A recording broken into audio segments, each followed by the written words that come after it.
Absolutely.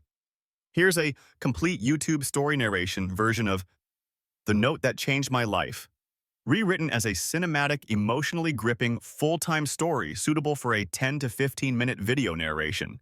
No stage directions like opening scene, just smooth narration flow. Out. Title: The Note That Changed My Life. Narration script. I still remember that morning vividly. The air was cold and the city streets were half awake. I was lost, not physically, but emotionally. My life had become a loop of noise and numbness. Wake up, work, go home, pretend everything's fine. But that day, something strange happened. As I walked past the park on my way to work, a small folded piece of paper caught my eye. It lay perfectly centered on the bench like it was waiting for me. I don't know why, but I picked it up. On the front, written in neat cursive letters, were 5 words that stopped me in my tracks. This message is meant for you. I hesitated. Then I opened it. Inside, it said, "What's the one dream you gave up on?" There was no signature, no explanation, just that single question. I laughed a little, thinking it was some street art project or a prank. But as I walked away, something inside me stirred. I hadn't thought about my dreams in years, not since my father died.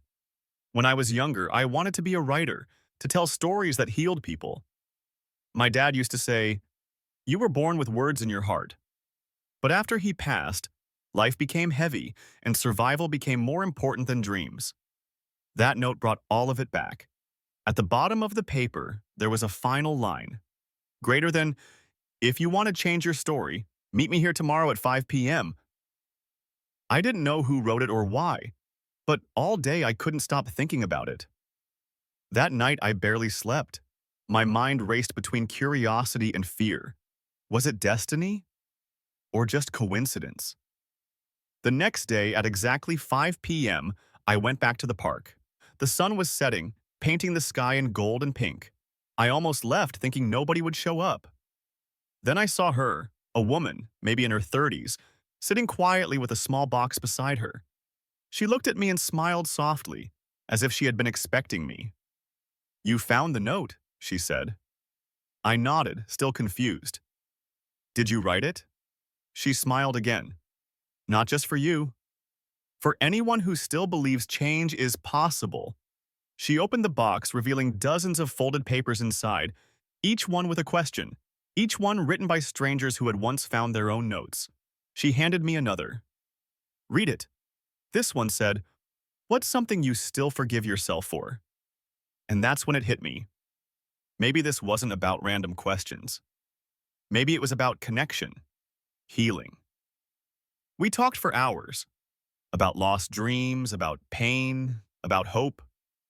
She told me she started leaving those notes after losing her brother, who died thinking he had no purpose.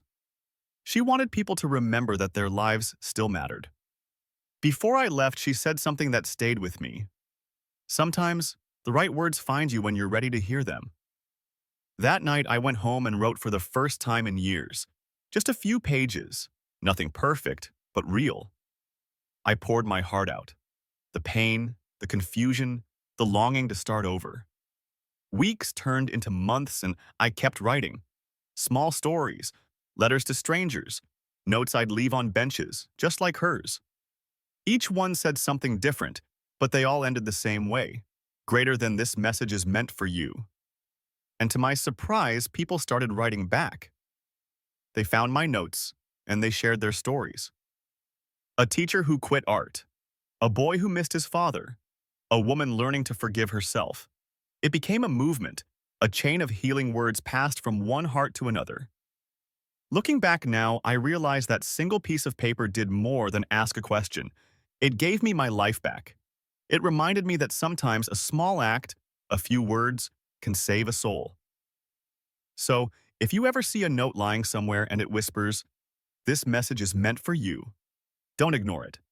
Because maybe, just maybe, it's the universe trying to change your story too. Would you like me to add a cinematic YouTube narration version with emotional pacing, background music cues, and voiceover rhythm? So it's ready for video use? Or would you prefer a written story format for reading, like a short story or blog narrative?